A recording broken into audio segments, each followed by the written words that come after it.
चमकी अपनी सहेली की शादी में गांव से शहर आती है।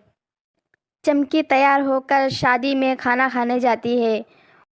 खाने में चमकी ज़्यादा कुछ नहीं लेती, कुछ सब्जियां और चावल ज़्यादा करके ले लेती है। वहाँ पर एक लड़का राज नाम का उसकी प्लेट को देखता है। चमकी राज को देखकर बोलती है, अरे काहे को मुझे घूर घूर के देख रहे हो? तुमने कभी लड़की नहीं देखी का? नहीं नहीं, ऐसी कोई बात नहीं है। मैं तुम्हारी प्लेट को देख रहा हूँ। तुमने प्लेट अपनी चावलों से पूरी भर रखी है, थोड़ी पूरी भी ले लो। काहे को हम पूरी ले लें? हम चावल खाते हैं, चावल हमें बहुत पसंद है। हम तो पूरी नहीं खाएंगे। आप मेरी प्लेट को क्यों घूर घूर के देख रहे हो? तुम्हें खाना है, तुम अपनी प्लेट पे ध्यान दो। सारी बात चमकी की राज सुन रहा था और मुस्कुरा रहा था। खाने की प्लेट के साथ साथ चमकी राज को बहुत पसंद आ जाती है और राज अपना दिल हार जाता है। चमकी वहाँ से चली जाती है। कुछ देर बाद सुमन की भी विदाई हो जाती है। राज को चमकी बहुत पसंद आती है। वो अपनी माँ से रिश्ते को बोलता है। उसकी माँ भी राजी हो जाती है। राज सुमन से चमकी के बारे में सारी डिटेल निकाल लेता है। फिर सुमन राज से बोलती है, देखो राज, चमकी गांव की रहने वाली है। वो अपने गांव चली गई है।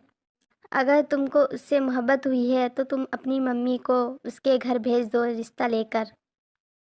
हाँ सुमन, मैंने माँ से बात करी थी। माँ भी इस रिश्ते को राजी हैं। कुछ दिनों बाद राज की माँ चमकी के घर रिश्ता लेकर जाती है। चमकी की और राज की भी शादी हो जाती है। अगले दिन सुबह को चमकी सब लोगों को नाश्ता करा देती है। दोपहर के खाने की तैयारी करती है। फिर चमकी सोचती है, अब मैं खाने में क्या बनाऊं जो कि मेरी सासू माई को पसंद आ जाए। हाँ, अब खाने में दाल चावल बना लेती हूँ। दाल को तड़का मार के फिर चमकी दाल बनाने लगती है और पूरी रसोई में देखती है वो चावल उसको कहीं नहीं मिलते। चमकी चावल ढूंढने की बहुत कोशिश करती है पर चमकी को चावल नजर नहीं आते।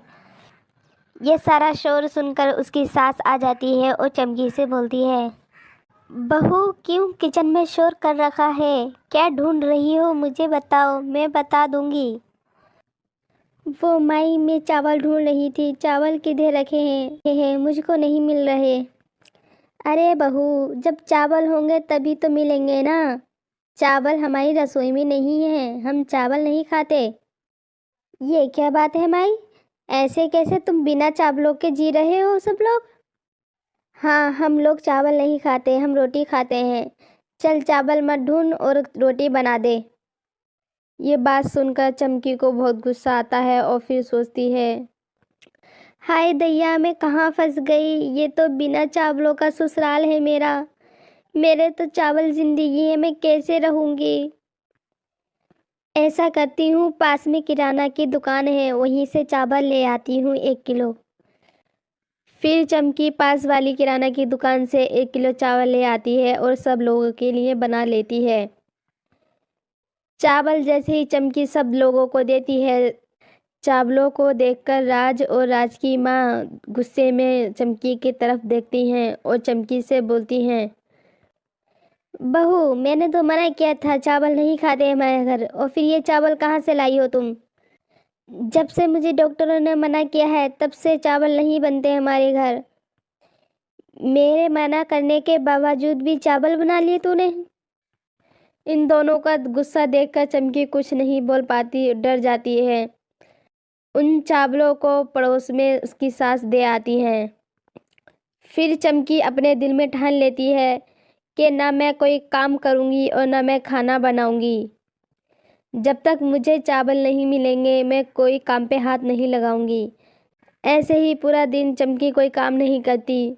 ये सब देखकर राज चमकी से बोलता है, देखो चमकी, जब से माँ को शुगर हुई है तब से डॉक्टरों ने इनको चावल खाने मना कर दिए थे।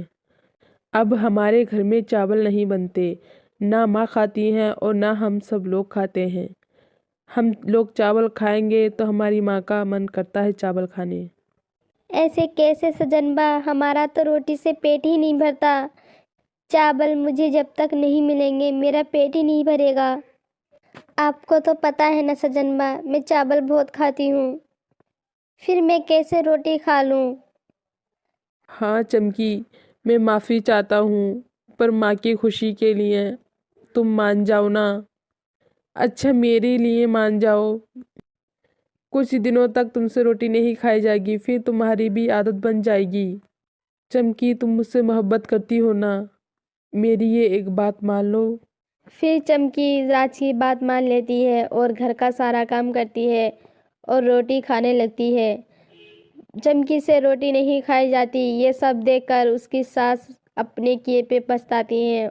फिर मन में सोचती है, मैं अपनी बीमारी के खातिर बेटे और बहू को क्यों सजा दे रही हूँ।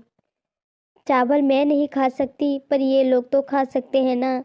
जब चमकी मेरी खुशी के लिए रोटी खाने लगती है, फिर मैं कौन होती हूँ जो उसे चावल खाने को मना कर रही हूँ। अगले दिन चमकी की सास छोले चावल बनाती है और चमकी के आगे रख देती है। छोले चावल देखकर चमकी को खुशी होती है और एक तरफ हैरानी होती है। चमकी, देख क्या रही हो, मैंने बनाए हैं छोले चावल तुम्हारे लिए, खाओ। जब तुम मेरी बीमारी के खातिर रोटी खा सकती हो तो मैं कौन होती हूँ जो तुम्हें चावल नहीं खाने दूँ। बहू, जब तुम्हारा चावल खाने मन किया करे तभी तुम चावल बना के खा लिया करो। आज से मैं चावलों को मना नहीं करूँगी।